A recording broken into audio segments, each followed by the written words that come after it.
Alhamdulillah Rabbil Alamin. Bihi nasta'in ala umurid dunia waddin. Wassalatu wassalam ala ashrafil anbiya wal mursalin Sayyidina wa maulana Muhammadin wa ala alihi wa sahbihi ajma'in. Subhanaka la ilma lana illa ma 'allamtana innaka antal alimul hakim. Rabbi shrah li sadri wa yassir li amri wahlul 'uqdatan min lisani yafqahu qawli. Amma ba'du. Alhamdulillah, pada hari ini kita dapat kembali bersama-sama. Mudah-mudahan Allah SWT limpahkan keberkahan buat kita sekalian insyaallah. Dan hari ini kita akan membahas sedikit mengenai bulan Rajab ya, yang sekarang kita berada buat persiapan. A'udzubillahi minasyaitonirrajim. Ayatnya surat At-Taubah ayat 36. A'udzu billahi minasyaitonir rajim. Inna iddatash syuhuri 'indallahi 12 syahran fi kitabillah yauma khalaqas samawati wal arda minha arba'atun hurum. Dzalikad dinul qayyim fala tadlimu fihinna anfusakum. Wa qatilul musyrikina kaffatan kama yuqatilunakum kaffah wa'lamu annallaha ma'al muttaqin. Sadaqallahul azim. Kata Allah, inna iddatash syuhuri indallah, sesungguhnya jumlah bulan di sisi Allah, sesungguhnya jumlah bulan di sisi Allah 12 syahran, ada 12 bulan sepanjang tahun. Dan itu Bu, karena memang udah Allah yang bilang begitu. Semua kalender, semua penanggalan itu semuanya sama, punya 12 bulan dalam setahun. Mau penanggalan Arab, mau penanggalan yang pakai matahari, penanggalan Masehi kita sebutnya ya, ataupun penanggalan Jawa. Ada kan tuh kalender Jawa yang kayak Kliwon, Pahing, Wage, Legi, apalagi itu kan, Pon, ya. Itu tuh jumlah bulannya berapa bulan? 12. Ada lagi kalender Cina, itu jumlah bulannya berapa? 12. Ada kalender India, orang India juga punya kalender Bu. Itu ibu-ibu sekalian, orang India juga punya kalender gitu. Nah, kalendernya juga berapa bulan dalam setahun? Sama, 12. Karena memang Allah SWT atur kayak begitu. Bulan nih dalam satu tahun isinya ada 12 bulan. Yauma khalaqas samawati wal ard. Sejak Allah menciptakan langit dan bumi, Allah memang sudah memberikan ketetapan bahwasanya jumlah bulan dalam sepanjang tahun ada 12 bulan. Nah, dari 12 bulan ini minha arba'atun hurum. Di antaranya ada 4 bulan yang mulia. Jadi 4 bulan mulia ini bukan hanya di zaman Nabi Muhammad, bukan hanya di masa adanya umat Islam, bukan hanya mulia di mata umat Islam, akan tetapi yauma khalaqas samawati wal ard, sejak Allah menciptakan langit dan bumi. Jadi sejak zamannya Nabi Adam tinggal, itu Allah udah ngasih tahu 4 bulan ini mulia. Dan kepada Nabi Nuh Allah bilang, Nuh 4 bulan ini mulia Nuh. Kepada Ibrahim 4 bulan ini mulia. Kepada Nabi Musa kepada Nabi Isa, semua nabi-nabi itu Allah SWT menjadikan 4 bulan ini mulia, termasuk untuk umat Nabi kita Muhammad sallallahu alaihi wasallam. Hanya saja ditambahin buat umat Nabi Muhammad ini Bu, alhamdulillah, ditambahin.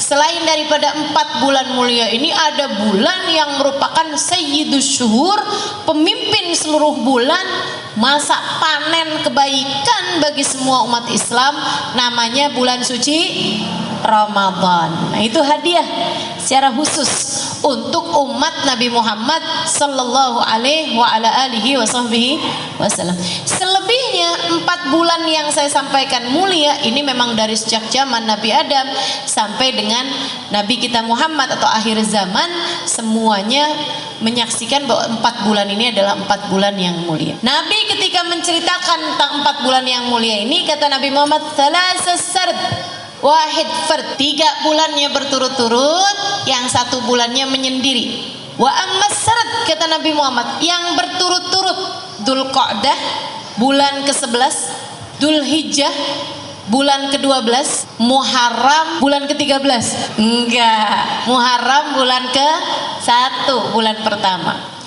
Tapi meskipun dia bulan pertama sama bulan ke-12, karena bulan ke-12-nya bulan terakhir, makanya jatuhnya jadi nyambung gitu ya. Dzulqa'dah, Dzulhijjah, Muharram. Dzulqa'dah ibu-ibu tahu kan, habisnya Syawal. Habisnya Syawal ya Bu ya. Orang Jawa nyebutnya bulan Apit. Ya kan? Kenapa bulan Apit? Karena dia diapit 2 hari raya. Hari raya Idul Fitri sama hari raya Idul Adha. Di antara Syawal sama Dzulhijjah adanya Dzulqa'dah. Gitu kan? Dia bulan kejepit tuh. Bulan kejepit ya Bu ya, Dzulqa'dah. Tapi itu sudah merupakan bulan yang mulia. Dzulqa'dah, Dzulhijjah, kemudian Muharram. Wa amma fard, nah yang menyendiri bulan apa nih Rasul? 4 bulan kan mulia tuh. Yang menyendiri bulan apa? Rajab, kata Nabi Muhammad, adalah bulan yang menyendirinya.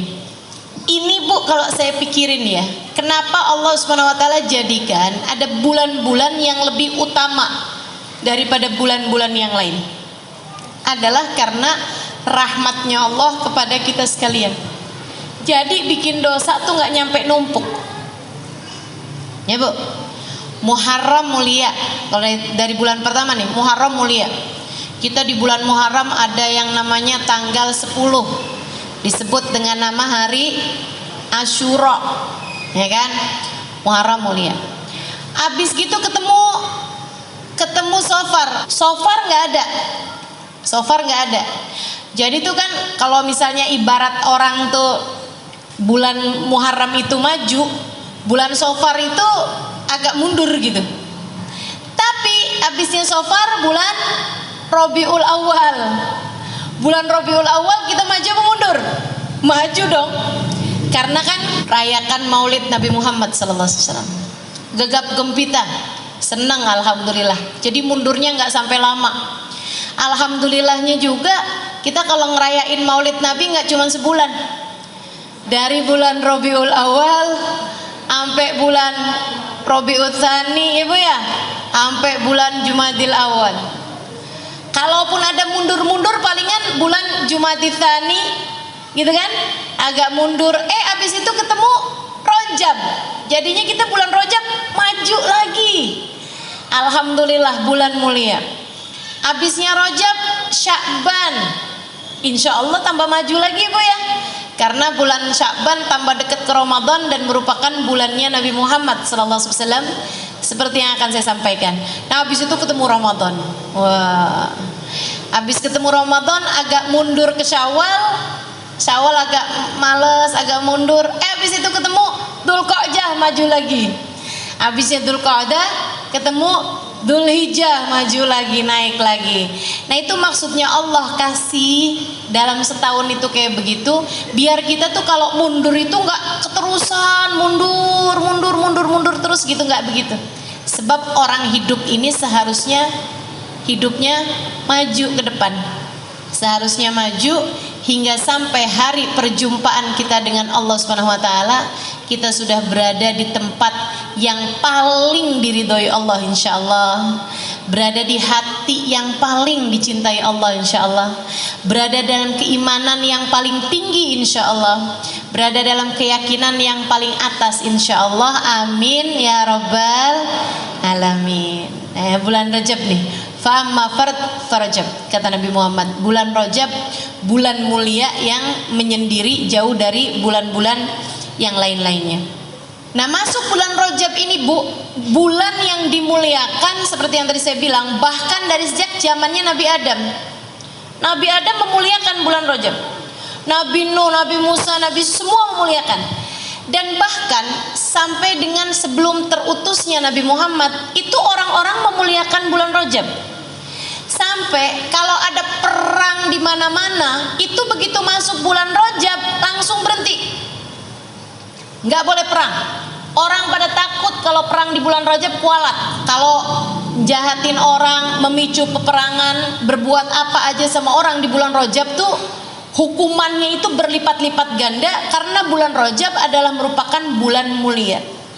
Semua orang tahu itu. Dari sebelum terutusnya Nabi Muhammad SAW, mereka sampai menamakan bulan Rajab dengan nama Syahrul Rajabil Asam. Bulan Rajab adalah bulan yang tuli. Kenapa tuli? Karena nggak kedengeran suara genderang perang. Kenapa tuli? Karena bulan Rajab nggak kedengeran suara orang berantem. Bulan Rajab nggak kedengeran suara orang bertengkar. Jadi orang lagi musuh-musuhan sekalipun gitu ya, begitu masuk bulan Rajab, kita mau labrak nih, oh jangan, besok Rajab. Nggak bisa main labrak, karena mereka takut kalau udah ngapa-ngapain di bulan Rajab itu jatuhnya nggak akan berhasil. Gitu. Jadi sampai disebut terus Syahrul Rajabil Asam, bulan Rajab yang asam, yang tuli dari suara genderang perang. Ketika Nabi Muhammad diutuskan, Nabi Muhammad ngasih tahu bahwasanya bulan Rajab ini bukan asam, diganti sama Nabi Muhammad jadi Syahrul Rajabil Asam. Bulan Rajab adalah bulan yang dituangkan hujan rahmat dari Allah Subhanahu wa taala. Asab, pemberian Allah, ampunan Allah itu Bu dibanjiri pada bulan Rajab. Bulan yang sekarang kita sedang berada ini. Ibu-ibu berasa nggak sih tahun-tahun belakangan ini kayaknya hari-hari itu jadi kayak hantu Bu, jalannya cepet banget. Betul nggak sih? Kayak berkahnya waktu tuh mulai agak berkurang ya Bu ya.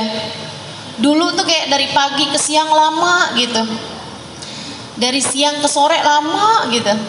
Sekarang kayaknya melek pagi tahu-tahu udah malam aja. Betul ya, cepet bener gitu, Masya Allah. Mudah-mudahan Allah jadikan waktu-waktu kita ini jadi waktu yang berkah, insya Allah. Amin, amin ya rabbal alamin. Jadi nih bulan ini bulan yang banyak dituruni ampunan dari Allah Subhanahu wa taala. Para ulama menyebut 3 bulan Rajab, Sya'ban, Ramadan sebagai musimul khair, musim kebaikan. Kayak orang nanam tuh Bu tuh. Bulan Rajab nih musimnya padi gitu. Bulan Rajab, Sya'ban, Ramadan. Bulan Rajab bulannya nanem, Sya'ban bulannya nyiram, Ramadan bulannya panen. Kalau kagak ada yang ditanam di bulan Rajab, apaan yang mau disiram bulan Sya'ban? Kalau kamu nggak nanem, nggak nyiram di bulan Sya'ban, apaan yang mau dipanen bulan Ramadan? Kalau nggak ada yang dipanen di bulan Ramadan, Bu, ngapain kamu lebaran?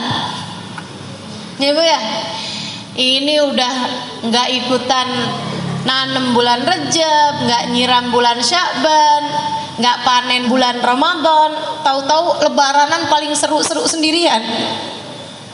Nah itu mestinya nggak begitu. Musimul khair, musim kebaikan, 3 bulan, Rajab, Sya'ban, Ramadan. Orang-orang soleh nih Bu, kalau udah masuk bulan Rajab, udah pada mulain semangat menyambut bulan suci Ramadan, dan sudah mulain begitu banyak tambahan-tambahan kebaikan yang mereka mulai lakukan. Mulain banyakin puasa, banyakin zikir kalau udah masuk bulan Rajab. Udah masuk bulan Rajab tuh udah mulain tuh. Waktu saya tinggal di Tarim, kalau udah masuk bulan Rajab tuh mulain rame-rame doa, rame-rame menyambut Rajab dengan ucapan mabruk alaikumus syahr, mabruk alaikumus syahr. Semoga bulan kalian menjadi bulan yang diberkahi. Jadi kalau ketemu sama orang mabruk alaikumus syahr gitu, pada saling mengucapkan ucapan selamat pada bulan Rajab.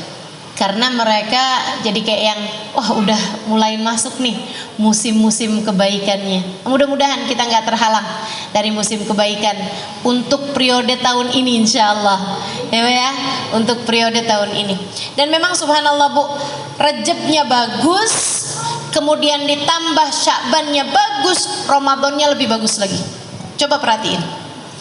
Tapi kalau udah Rajabnya nggak ada rasanya, kemudian tambah Sya'bannya tambah nggak ada rasanya lagi, masuk Ramadan kayak rada-rada males gitu, ibadahnya jadi agak berat.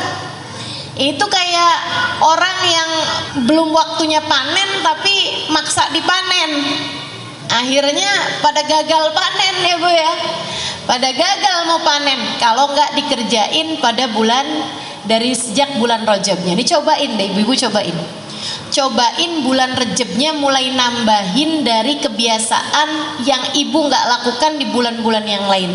Rasanya beda nantinya. Rasa apanya? Rasa Ramadannya. Rejab nih, tambahin kebaikan-kebaikan yang tidak biasa ibu lakukan di bulan-bulan yang lain. Apa aja? Puasanya, zikirnya, sedekahnya, gitu. Tambahin di bulan Rejab. Terus jangan ditinggal di bulan Sya'ban, malah ditambahin dengan sholawatnya di bulan Sya'ban. Itu masuk Ramadan, puasanya ringan, tarawehnya enak, baca Qur'annya banyak, ibadah malamnya nikmat. Gitu. Kalau Rejabmu bagus, Sya'banmu bagus, Ramadannya akan berasa berbeda daripada Ramadan yang sebelumnya. Dan Bu, ini masih lagi musim pandemi, kita nggak pernah tahu umur kita sampai berapa. Sebenarnya sih nggak musim pandemi juga kita emang nggak pernah tahu umur kita berapa ya Bu ya. Cuman lagi pandemi ini suka berasa banget gitu kalau orang tuh memang nggak pernah tahu umur orang. Ya Bu, sesak sedikit mati, apalagi yang kemarinan tuh. Kita dengar si ini meninggal ya Allah, ya Allah. Mudah-mudahan masa-masa berat itu udah berlalu. Yang sisa sekarang mudah-mudahan yang ringan-ringan aja insya Allah. Amin. Amin ya rabbal alamin. Teman-teman saudariku sekalian yang saya muliakan, kita nggak pernah tahu apakah Ramadan yang akan datang ini adalah Ramadan yang terakhir bagi kita. Kita nggak pernah tahu sisa berapa Ramadan lagi dalam kehidupan kita. Betul nggak Bu? Bu, yang tahun kemarin masih ada dan tahun ini udah nggak ada, banyak banget loh. Dan mereka kalau kamu wawancara, Anda punya firasat apa untuk meninggal tahun ini? Mereka juga akan bilang enggak, kita nggak punya firasat apa-apa. Kita kira sih kita masih akan panjang umur. Orang tuh sama kematian nggak tahu apa-apa. Dirimu dengan kematianmu nggak tahu apa-apa. Jangan dikira orang tuh kayak tahu ya kalau mau meninggal ya. Nggak tahu. Yang tahu kapan meninggalnya itu hanya para wali-walinya Allah, ibu-ibu sekalian. Dan saya rasa nih ibu-ibu belum jadi wali nih. Paling wali murid. Ya Bu ya. Paling wali murid. Paling mungkin masih ada yang masak di atas wali. Wali maksudnya. Tapi kalau yang wali beneran gitu saya rasa belum nih. Kita nih belum jadi wali. Ustazah dukun tahu nggak kapan matinya? Enggak Bu, nggak tahu dia kapan matinya. Mungkin setan ngasih tahu? Enggak juga. Setan mah nggak suka ngasih tahu yang begituan. Nah tujuannya dia menyesatkan kok. Jadi nggak ada ibu-ibu. Yang tahu kapan meninggalnya itu hanya para wali-walinya Allah Subhanahu Wa Taala. Mereka ngerti kapan meninggalnya. Sebagian wali-walinya Allah tahu kapan mereka meninggal. Waktu Habib Ahmad bin Alwi Al-Habsyi meninggal di Jakarta Bu, beberapa tahun yang lalu. Saya udah di Jakarta waktu itu. Saya dengar kabar beliau meninggal dunia. Ya Allah, beliau ini adalah munsibnya Al-Habsyi. Ya, beliau tinggal di kota Sewun. Kemudian ayahanda beliau itu meninggalnya di Indonesia, di Palembang tepatnya, tapi kemudian dikuburkan di Solo, di Masjid Riyadh yang ada di Solo sana itu ada makam wali min auliyaillah namanya Habib Alwi bin Ali Al-Habsyi, penulis Maulid Simtuduror. Nah, anak beliau, ibu yang tinggalnya di Arab itu ada satu namanya Habib Ahmad bin Alwi bin Ali Al-Habsyi. Ibu ya, yang tinggal di Arab satu, sisanya yang lain tinggalnya di Indonesia. Banyak di Solo, banyak karena ayahnya kan hijrah ke Indonesia dan berdakwah di Indonesia. Nah, ini anaknya nih Bu nih nggak pernah ketemu ayahnya. Jadi anaknya dari dia masih kecil itu ayahnya udah datang ke Indonesia, terus tinggal di Indonesia, nggak pernah balik lagi ke kota Sehun, beristri beranak di Indonesia sini. Jadi anaknya yang satu tuh Bu yang di Sehun itu nggak pernah ketemu sama ayahnya. Zaman itu kan Bu kalau mau dari Sehun, ibu tahu Sehun di mana? Oh nggak tahu ya, dikirain sebelahnya Citayam kali dari tadi saya cerita ya. Iya, Sehun itu Bu salah satu kota yang ada di provinsi Hadramaut, Yaman. Tempat saya belajar dulu namanya Tarim. Tarim Sehun tuh hanya sekitar jaraknya 60 kilo aja. Ya, jadi Jakarta Bogor lah gitu. Itu antara jaraknya Tarim sama Sehun gitu. Di provinsi Hadramaut di sebuah negara namanya negara Yaman. Nah, zaman itu kan Bu dari Yaman mau ke Indonesia mesti naik kapal laut berbulan-bulan. Jadi orang sekali ke Indonesia udah nggak balik lagi gitu, nggak bawa istri, nggak bawa anak gitu kan. Di sini jadinya beristri dan beranak pinak gitu kan, cucu-cucu semuanya di sini gitu. Nah, Habib Ahmad itu nggak pernah tahu ayahnya sampai ketika zaman udah belakangan nih, tahun-tahun udah belakangan di atas 1990, 2000, 2010 ke belakang sampai sekarang 2002. Itu kan baru gampang tuh naik pesawat cuman beberapa jam gitu. Habib Ahmad mulai sering datangan ke Indonesia untuk mengunjungi saudara-saudarinya. Ketemu sama kakak adiknya. Satu waktu Habib Ahmad lagi ada di Indonesia, Bu, beliau meninggal dunia. Beliau meninggal dunia, Bu, rebutan jenazahnya. Orang alim tuh kayak begitu. Kalau meninggal orang-orang pada rebutan jenazahnya buat dikuburin di negerinya. Ibu bayangin kalau ibu meninggal, rebutan apa enggak kira-kira daerahnya tuh? Yang ada malah jangan dikuburin di sini dah. Ya Allah, ya Allah. Masya Allah, ibu-ibu sekalian. Jadi waktu beliau meninggal, saya nggak ingat tahun 2000 berapa itu ya, mungkin sekitar 2010 barangkali begitu, hampir-hampiran kurang lebih segitu ya. Nah itu beliau itu Bu, orang-orang rebutan. Katanya orang-orang Jakarta, kuburin di Jakarta aja. Jadi kita alhamdulillah ketambahan satu makom lagi untuk kita ziarahin nih Bu ya. Karena makomnya orang soleh tuh Bu tempat turunnya hujan rahmatnya Allah. Makomnya para wali, makomnya orang-orang yang mulia. Habib Ahmad ini Bu salah satu orang mulia yang pernah saya temuin. Ibadahnya, akhlaknya, kemuliaannya, masya Allah, ilmunya luar biasa.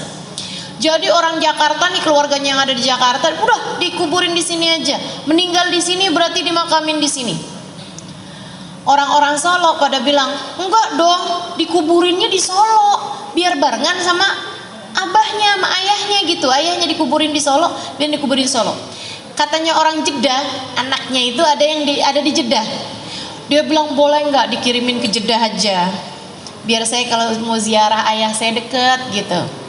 Katanya orang Sehunnya, orang Yamannya, mereka bilang beliau ini kan aslinya orang Yaman, jadi sebaiknya dikembalikan, naikkan pesawat jenazahnya jadi dikuburkan di Yaman aja bersama dengan seluruh keluarganya. Kita kuburkan di dekat sama kuburan kakeknya, yaitu Habib Ali Al-Habsyi, penulis kitab Maulid Simtuduror yang ibu-ibu biasa baca itu. Rebutan Bu, namanya orang soleh jenazahnya, dan mereka semuanya mau, ayo deh bayar deh, yang penting dikuburin di Sehun gitu, atau yang penting dikuburin di Jeddah. Ibu-ibu sekalian, lagi mereka ribut-ribut mau dikuburin di mana, datang salah satu dari teman beliau, temannya Habib Ahmad. Dia bilang, Habib Ahmad pesen kalau beliau meninggal dunia tolong buka tas koper yang kemana-mana beliau selalu bawa. Jadi ada orang soleh nih Bu ya, seorang wali min auliya, seorang ulama, kemana-mana memang kalau pergi kemana selalu aja bawa tas koper gitu. Orang-orang nggak tahu isinya apa gitu kan. Tapi waktu beliau meninggal dunia, beliau pesen sama salah satu temennya, nanti kalau saya meninggal dunia mintain orang buat buka koper itu. Jadi akhirnya Bu, dibukalah si koper itu. Ibu tahu isinya apa? Ibu nggak tahu, saya juga enggak deng. Saya tahu isinya karena saya diceritain ya Bu ya. Dibukalah isi koper itu, dan ini Bu, saya tahu persis sejarah ini bukan diceritain, tapi saya juga salah satu di antara orang yang melihat jenazah beliau ketika beliau meninggal dunia dan sempat bertemu beberapa kali sama beliau semasa beliau masih hidup. Makanya kalau saya pikir-pikir kenapa gitu ya, saya tuh banyak ketemu sama orang-orang soleh di masa saya hidup nih. Saya sangat bersyukur itu, tapi saya lama loh mikirin ini. Kenapa ya? Saya tuh dari sejak di Hadramut, kemudian dari sebelum di Hadramut juga di Indonesia sini juga banyak berguru dengan orang-orang soleh-soleh gitu. Sampai ke Hadramut banyak ketemu orang soleh, baik laki-laki maupun yang perempuannya, hubabah-hubabah, wali-walinya Allah Subhanahu wa taala, para habaib-habaib, para ulama-ulama dunia, kelasnya dunia ibu-ibu sekalian. Dan saya bisa tulis itu di buku Bidadari Bumi 1 maupun 2 ya Bu ya. Itu setelah saya pikir-pikirin, subhanallah, emang kayaknya kenapa saya mesti ketemu sama banyak orang-orang soleh di atas muka bumi ini? Selain mudah-mudahan itu rahmat Allah buat saya, juga karena Allah tuh sayang sama ibu-ibu semua nih. Biar ada yang bisa saya ceritain sama ibu-ibu, biar ibu-ibu ngerti gitu. Walaupun ibu-ibu gak ketemu, nih kata Allah, nih saya kasih buat kamu. Kamu gak ketemu sama mereka, tapi saya kasih buat kamu seseorang yang saya izinkan ketemu sama para kekasih-kekasih saya, sehingga dia bisa menceritakannya kepadamu tentang kekasih-kekasihku. Nah, Allah rahmatnya terhadap dirimu luar biasa. Ini salah satunya nih, Habib Ahmad ini ibu saudara sekalian, Habib Ahmad bin Alwi Al-Habsyi. Saya sempat berjumpa sama beliau beberapa kali dan juga mendapatkan berkah doa insya Allah dari beliau juga ya Bu ya. Dibukalah Bu kopernya itu. Di dalamnya Bu isinya kain kafan. Ada ya orang pergi kemana-mana yang dibawa tas koper isi di dalamnya kain kafan. Siapa di antara kita ini yang sudah mulai mempersiapkan kain kafannya? Jadi yang dibawa dalam koper bukan surat tanah Bu, bukan STNK mobil atau motor ibu-ibu saudariku sekalian, bukan surat kendaraan, bukannya paspor ataupun visa atau apa gitu. Isi di dalamnya ibu-ibu saudariku sekalian adalah kain kafan, lengkap dengan minyak wanginya, lengkap dengan sabun mandiin jenazahnya. Semua udah dipersiapkan sama beliau. Kemudian ada suratnya. Ada suratnya. Isi suratnya, sesudah alhamdulillah wassalatu wassalam, surat itu adalah surat wasiat beliau ya Bu ya. Kemudian beliau bilang kayak begini, apabila saya meninggal dunia pada hari ini, jam ini, di Jakarta, itu disebutin sama beliau semuanya Bu, lengkap. Harinya tuh waktu itu saya nggak inget banget hari apa, tapi udah disebutin harinya di situ. Itu ditulis di situ Bu, di jam, di waktu, di hari yang persis sama dengan kemeninggalan beliau. Udah janjian rupanya sama malaikat Israel, para wali-walinya Allah tuh udah saling kontak rupanya sama malaikat Israel. Aneh kapan meninggal kasih bocoran apa kayak begitu, sampai persis Bu, waktunya, harinya, tanggalnya, di tempat di mana dijelaskan sama beliau di situ. Bisa pas banget kayak begitu. Ibu mau dokter profesional kayak gimana, nggak pernah tahu kapan dia mati, jam berapa, waktunya kapan. Betul apa enggak? Walinya Allah nih luar biasa, kasihnya Allah emang di atas dokter, di atas profesor, di atas semuanya orang Bu. Emang orang paling pinter ya para kekasih-kekasih Allah, sebab mereka adalah orang yang paling dekat dengan zat yang maha pandai, maha tahu segalanya, yaitu Allah Subhanahu wa ta'ala. Kemudian beliau pesan, nanti tolong kuburkan saya di Solo, sebab saya ingin bersebelahan dengan ayah saya. Kuburkan saya di samping ayah saya, tapi agak mundurin sedikit, karena sebagai anak saya ingin berada di dekat ayah saya, di belakang ayah saya. Masya Allah. Sebab saya sewaktu hidup di dunia tidak pernah dekat dengan ayah saya. Saya ingin di dalam alam barzah saya bisa dekat dan bersama dengan ayah saya. Masya Allah. Ya udah deh, jenazahnya akhirnya dikirim, dibawa, dipesawatin, ya Bu ya, dinaikin sampai ke sana. Ini kalau orang-orang soleh tahu kapan mereka waktunya meninggal, paham, ngerti. Saya juga cerita tuh di buku Bidadari Bumi tentang Hubabah Khadijah yang tahu persis kapan beliau meninggal dunia. Sampai bilang sama orang yang ada di rumahnya, malam ini saya mau pergi kondangan, kata beliau. Nah buat kita-kita yang nggak tahu nih Bu, udah siap-siap aja, karena kan nggak tahu. Sementara kematiannya pasti datangnya. Apa yang bisa kita lakukan? Ya siap-siap, Ibu ya. Dan persiapan paling indah adalah pada musim-musim kebaikan yang sekarang sedang kita jelang ini, yang sekarang kita sedang mulai jalani ini, Ibu ya. Mulai Rejab, Sya'ban, Ramadan. Habib Zain bin Smith Madinah, salah satu guru saya, ibu-ibu sekalian. Habib Zain bin Smith, Habib Zain bin Ibrahim bin Smith Madinah. Bu, ini juga salah satu dari orang soleh yang pernah saya temui. Salah satu dari wali min auliyaillah yang pernah saya temui. Anaknya berkata, ayah saya hidup di dunia udah kayak di surga. Saya kalau lagi ada deket sama ayah saya, rasanya kayak lagi ada di surga. Beliau akan duduk, akan baca Quran bersama-sama, akan nerangin maknanya Quran, akan nerangin tentang ceritanya sahabat, ceritanya para aulia, ceritanya para nabi, ceritanya baginda Nabi Muhammad SAW, cerita Sayyidah Fatimah, cerita Sayyidah Khadijah. Ya Allah, saya kayak ada di surga, kata anaknya. Makannya udah kayak orang-orang ahli surga, Bu. Nyoba ya, makan pakai adab, nggak ada ngomel-ngomel, ngobrol yang ringan-ringan. Ibu-ibu sekalian, antara sholat, antara zikir, antara ibadah. Anaknya cerita sama saya, Ustazah Halimah, dia bilang, walidi Sayyidil Walid, dia bilang di setiap tangganya punya zikiran tersendiri.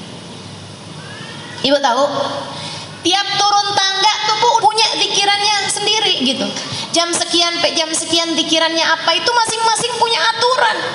Hidupnya tuh udah kayak di surga. Dia bilang, saya kalau udah lagi sama ayah saya kayak ada di surga. Nanti kalau saya pulang ke rumah, rumahnya ada beberapa rumah gitu jaraknya dari situ, baru tuh anak saya bilang, mama kerannya mati mah, listriknya yang itu putus mah, nggak bisa nyala mah. Saya baru ingat, ya Allah, iya saya masih ada di dunia. Yang ruwet-ruwet ini kan urusan dunia, Bu. Betul? Betul nggak? Yang ruwet-ruwet ini adalah urusan dunia. Urusan akhirat mah nggak ada yang ruwet bikin adem. Betul apa enggak? Nih Ibu lagi ngaji, nih urusan dunia, urusan akhirat. Urusan akhirat makanya adem-adem tuh, sampai pada ngantuk gitu. Dari tenang, adem, enak, ya Bu ya. Sejenak kita lupakan soal yang ruwet-ruwet di luaran. Urusan-urusan rumah, aduh enak benar. Diceritain tentang Habib Ahmad, diceritain tentang Habib Zain, nikmat luar biasa, ya Bu ya. Ibu-ibu sekalian, Habib Zain ini mengatakan tentang bulan Rajab, katanya Habib Zain, Rajab syahrut takhliyah wa Sya'ban syahrut tahliyah. Rajab bulan berbersih, bulan bebersih. Sya'ban bulan berhias, dan Ramadan bulan bersanding. Beliau mengibaratkan kayak pengantin. Kamu nih kayak mau jadi calon pengantin. Mau jadi calon pengantin yang akan bersanding nantinya pada bulan Ramadan, sanding sama yang sangat kamu cintai, yaitu Allah Subhanahu wa ta'ala. Ibarat hubungan kamu sama Allah itu ada jadi pengantennya. Nah ini adalah musim-musimnya nih. Hubungan yang paling intim, ya Bu ya, antaramu sama Allah ini bisa terjalin pada musimul khair, Rajab, Sya'ban, Ramadan. Rajab kayak pengantin nih. Kamu kalau 2 bulan lagi mau jadi pengantin, ini kamu akan diapain? Dibersihin. Dari mulai disepa, dilulurin, ditimung kata orang Jawa tuh. Ada tuh ditimung, apaan nggak tuh, nggak tahu saya. Pokoknya yang bangsa begitu-begitu tuh. Berapa hari sekali dilulurin, berapa hari sekali disepak, berapa hari sekali diwangi-wangiin, ya Bu ya. Itu biar bersih. Sampai katanya sih pengantin tuh kalau jalanin itunya bagus, sampai-sampai kalau pas jadi pengantin itu sampai dakinya aja baunya wangi. Saya nggak tahu deh tuh. Saya nggak tahu. Tapi yang pasti biar nantinya itu jangan sampai bikin malu gitu. Nah, nanti bulan Sya'ban adalah bulan berhias. Cari baju yang bagus, cari make up yang bagus, gitu kan ya? Cari sepatunya, sendalnya yang cakep, semuanya dihias-hias. Nah, tuh nanti kalau bulan Ramadan bulannya bersanding. Kalau Rejab bebersihnya bagus, Sya'ban berhiasnya cakep, waktunya bersanding, ya Allah, pengantennya udah cakep, kan gitu ya, pengantennya wangi, ya Allah, pantas banget buat jadi pengantin yang diterima. Tapi kalau bulan Rejab nggak dipakai buat bebersih, sementara nih kita nih Bu nih, bukan hanya kotornya asal kotor nggak mandi, tapi kotornya udah kejebut got bolak-balik. Bayangin dah, kejebut got bolak-balik kagak dimandiin, gimana baunya, gimana rupanya, udah jelek bener nih. Masuk bulan Sya'ban, ya mau diwangi-wangiin juga gimana Bu, orang badannya bau, kan mestinya dibersihin dulu ya.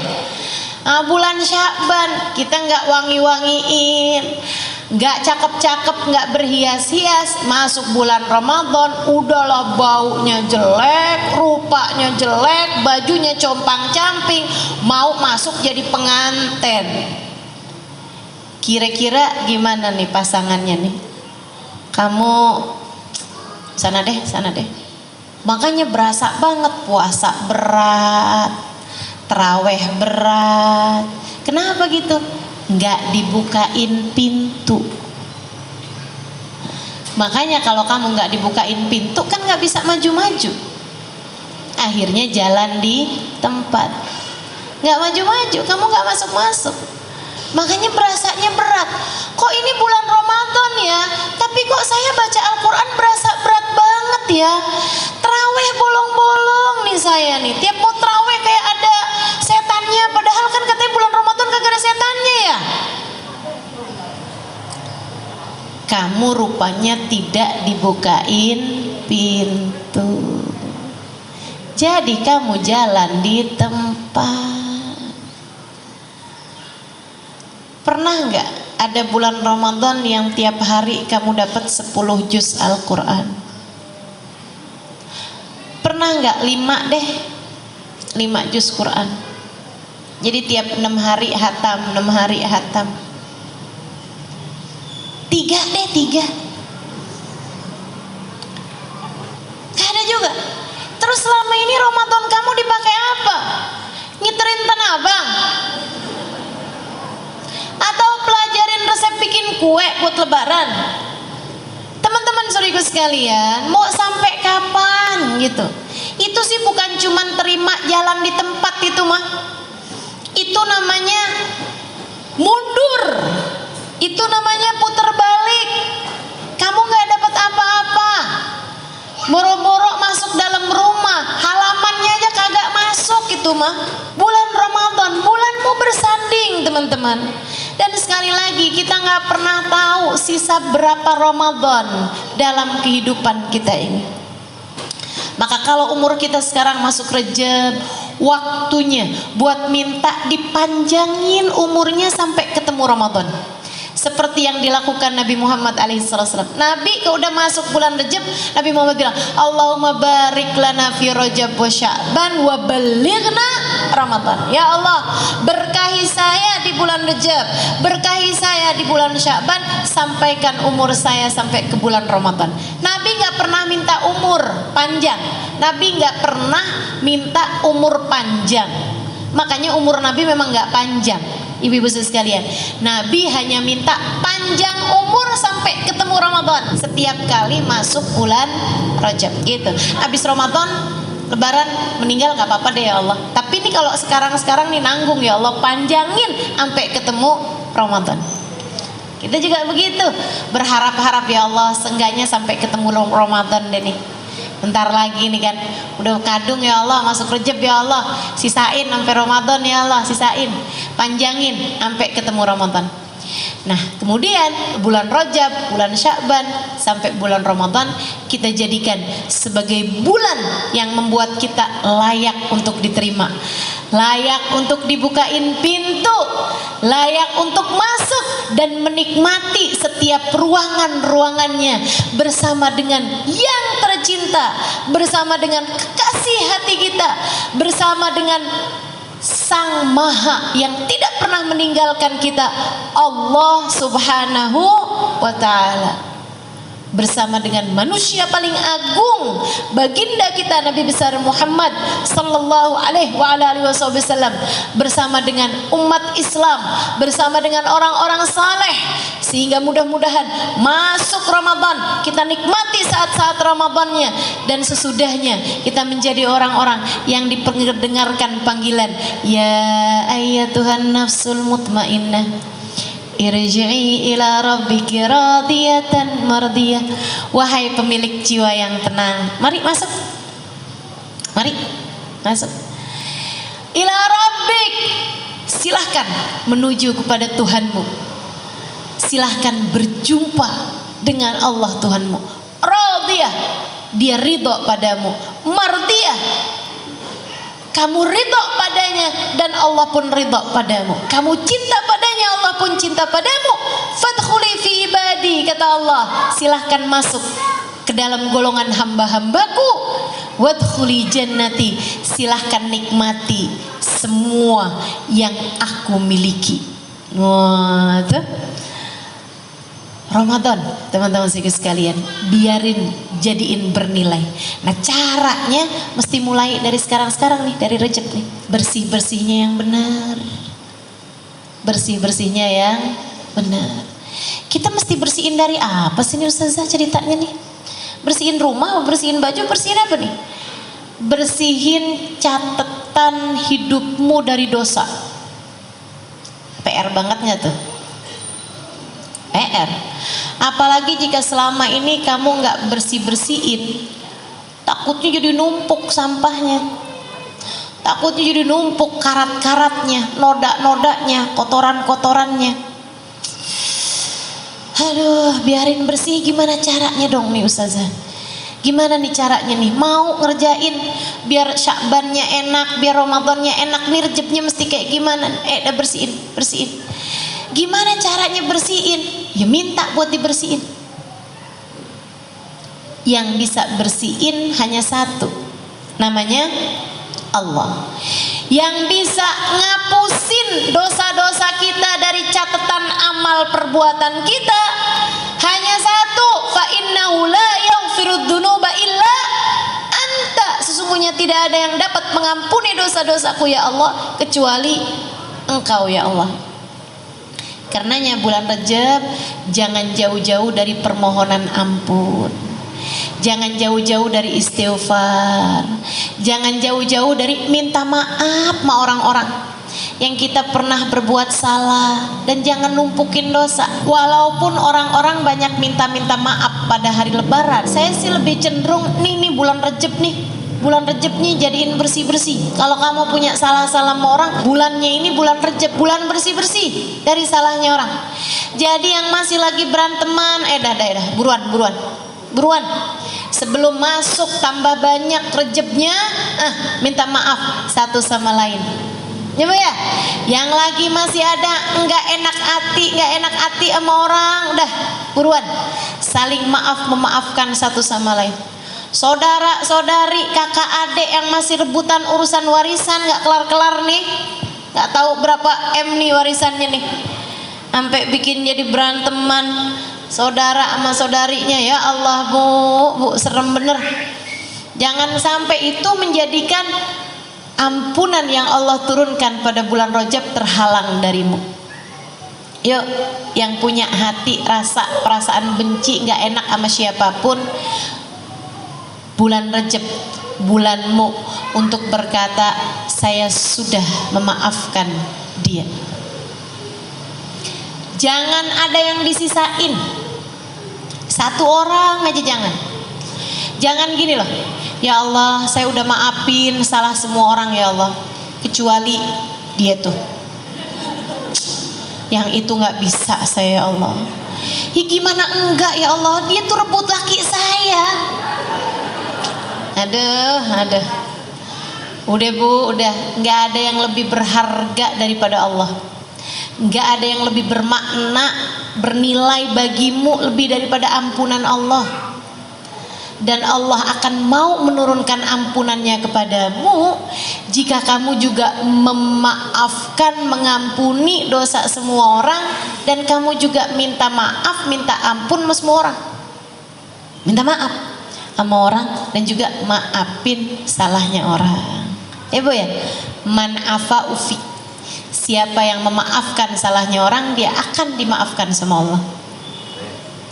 Coba periksa masing-masing, mumpung masih bulan Rajab nih, periksa masing-masing. Ada nggak orang yang kamu sampai sekarang masih mengingat dia dengan penuh kebencian? Ada nggak orang yang sampai sekarang kalau kelebat wajahnya datang dalam ingatanmu, kamu langsung merasa marah kepadanya dan kamu bilang, aduh ya ampun, saya nggak bisa maafin dia? Kalau ada, buruan nih, bulan Rajab yang seperti ini, maafin, sayangi dirimu, maafin salahnya orang. Kenapa gitu?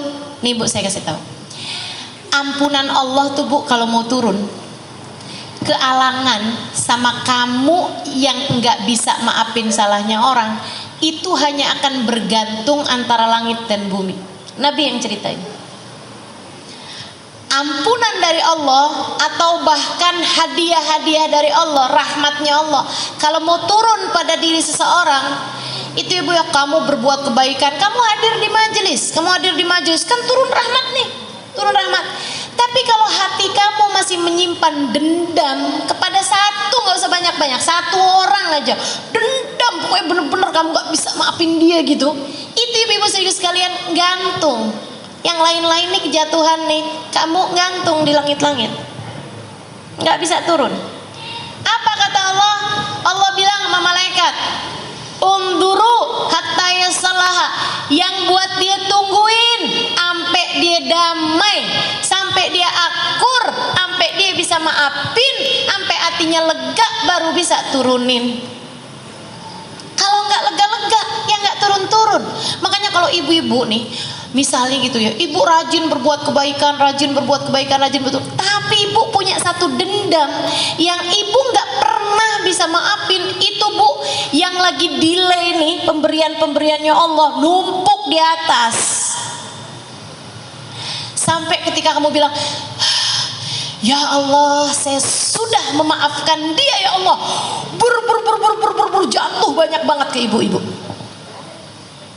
Jangan biarkan pemberian Allah delay, tertunda dari atasmu itu. Biarkan ia membanjiri dirimu, biarkan ia datang dalam hidupmu. Ngapain kamu kebencianmu kepada seseorang menghalangkanmu dari hadiah-hadiah Allah berikan padamu? Enggak segitunya berharga tuh orang sampai bisa menghalangkan kebaikan bagi dirimu.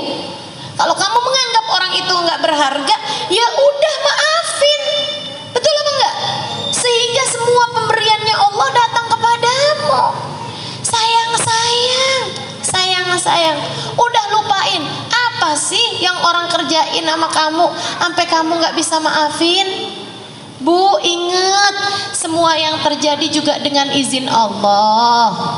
Gak ada orang bisa jahatin kita kecuali dengan izin Allah. Semuanya Allah yang nentuin, Bu. Dan Allah ketika menentukan sesuatu untukmu, meski sepahit apapun pasti ada kebaikan dalam dirimu. Allah ketika menentukan hal paling pahit sekalipun dalam hidupmu, pasti karena ada kebaikan dalam hidupmu itu. Maksudnya pada yang pahit itu pasti ada kebaikannya. Kamu dimusuhin orang, kamu difitnah orang, kamu ditipu orang, kamu ngerasa anak kamu dicelakain orang, gitu ya. Suami kamu diinin orang, kamu disihir orang, sampai kamu jadi sakit-sakitan, sampai kamu jadi andai kayak gitu sekalipun, nggak ada yang bisa terjadi kecuali dengan izin Allah. Nah, Allah kenapa kasih saya barang pahit kayak begini? Semacam dokter ketika ngasih pil, ada nggak pil yang rasanya enak? Hobi minum obat, ada nggak di sini yang kayak gitu? Nggak ada. Pil tuh semua pahit. Semua jenis pengobatan rasanya nggak enak. Apa yang enak? Pengobatan tuh apaan? Kalau nggak di kalau nggak minum pil pahit, kalau nggak disuntik, enak apa nggak disuntik? Ada nggak orang sini yang hobinya disuntik? Nggak ada pasti. Apalagi pengobatan, dioperasi, ya Allah, enak? Sakit, nggak enak. Apalagi kalau penyakitnya berat, diapain nih obatnya? Di kemo. Ibu tahu di kemo itu diapain? Dimasukin obat yang membuat badanmu itu panasnya, jadi sel-selnya itu dipanaskan hingga dapat membunuh semua sel-sel yang ada dalam tubuh. Itu di kemo. Enak. Banyak orang meninggal dunia saat sakit kanker itu ya Bu ya, bukan karena sakitnya Bu, tapi karena sakitnya kemoterapi yang mereka jalanin. Ibu-ibu sekalian, sakit tuh pengobatannya nggak ada yang enak. Demikian pula dengan hal-hal pahit yang datang dalam kehidupan kita, itu adalah cara Allah sebagai dokter yang paling profesional untuk bisa mengobati penyakit-penyakit kita sekalian. Nggak apa-apa. Pil pahit itu Bu, udah terlanjur nyampe di tenggorokan. Dikeluarin pahit, ditelan pahit, mendingan ditelan. Bikin sehat, walaupun pahit tapi bikin sehat. Nih kalau ibu-ibu dijahatin orang, ibu nggak mau maafin orang itu, tuh kayak ibu makan pil pahit, udah nyampe di tenggorokan ibu keluarin, udahlah pahit, ibu nggak sehat pula. Betul? Jadi maafin apa enggak nih? Insya Allah. Dah maafin aja. Ibu-ibu sekalian, dan salah satu hal yang membuat saya memutuskan untuk saya dalam hidup nggak mau nyimpen kebencian terhadap siapapun. Belajar, berusaha untuk nggak narok kebencian di hati saya kepada siapapun. Ada satu hal yang saya pikirin, kemudian saya bilang, ya Allah, saya nggak mau deh nyimpen kebencian sama siapapun. Siapapun orangnya saya nggak mau benci. Mau dibikin apa dalam hidup saya, dan alhamdulillah sih juga kebanyakan atau mayoritas orang semuanya berbuat baik ya Bu ya. Jarang juga kan yang berbuat jahat sama kita ini, betul nggak? Ibu-ibu saudara sekalian, yang membuat saya memutuskan untuk saya nggak mau punya musuh atau saya nggak mau punya orang yang saya benci, saya taruh permusuhannya dalam hati saya selamanya gitu. Saya akan sayangi semua orang, meskipun cara sayang bisa beda-beda ya Bu ya. Tapi maksudnya saya akan sayangi siapapun. Karena saya pernah dengar Hubabah Nur pernah bilang gini, guru saya, Al-Mukarramah wal Muhtaramah Hubabah Nur, mudah-mudahan Allah panjangkan umurnya, Allah sehatkan badannya. Kita para murid-muridnya masih sangat memerlukan beliau. Ibu-ibu sekalian, Hubabah Nur pernah bilang kayak begini nih, kalau kamu meninggal dunia bawa kebencian sama satu orang, nggak usah sama banyak-banyak orang, sama satu orang, kamu nggak bisa maafin dia, pokoknya nggak bisa, saya nggak bisa maafin dia. Aduh dosanya udah sama saya, sakit hati bener-bener saya dah, gara-gara dia tuh saya begini, saya begitu. Kamu nggak bisa maafin dia, satu orang. Nanti kalau ibu-ibu masuk dalam alam kubur, ketika ditanya pertanyaan man rabbuka, kamu bisa jawab. Lalu pertanyaan apa kitabmu, panduanmu dalam kehidupan, kamu bisa jawab. Pertanyaan apa kamu bisa jawab, pertanyaan apa kamu bisa jawab, sampai di pertanyaan siapa saudara-saudaramu, siapa saudara-saudaramu. Malaikat ada pertanyaan kayak gitunya loh. Man ikhwanuk, salah satu pertanyaan malaikat. Nih Nabi Muhammad baik banget, udah dibocorin pertanyaannya. Itu kalau kamu punya seseorang yang kamu taruh kebencian dalam hatimu, kamu nggak bisa maafin salah orang tersebut sampai dengan kamu meninggal dunia. Waktu ada pertanyaan man ikhwanuk, siapa saudara-saudaramu, orang itu akan menjadi penghalang lisanmu dari berkata saudara-saudaraku adalah semua orang yang beriman.